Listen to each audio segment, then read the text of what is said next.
Be proactive, not reactive. Good morning, team. In consulting, waiting to be told what to do is the fastest way to get left behind.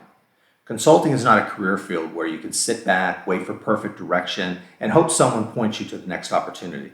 The pace is too fast, the client expectations are too high, and the people who grow the fastest are usually the ones who move first.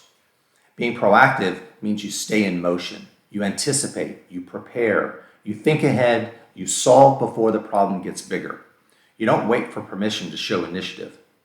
It doesn't mean you go rogue, it just means you take ownership of your role and the value you're expected to create. Strong consultants don't wait until the deadline is close to ask clarifying questions. They ask early and they ask often. They don't wait for the client to complain before fixing a communication gap. They close it early. They don't wait to be told to prepare for a meeting, clean up a deck, tighten a storyline, or flag a risk. They do it because they know it matters.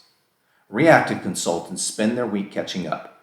Proactive consultants spend their week creating momentum. That difference shows up everywhere. It shows up in quality, it shows up in trust, it shows up in visibility, and it shows up in who gets counted on for bigger opportunities. One of the best questions you can ask yourself every morning is this: what do I already know is likely to matter later today, this week, or on this project? And what can I do to get ahead of it? That question changes the way you work. Consulting rewards people who think one step ahead. It rewards people who act with intention. It rewards people who bring solutions, not just status updates. This week, don't wait around for the work to come to you. Lean in, look ahead, move early, and solve faster. Here's your call to action.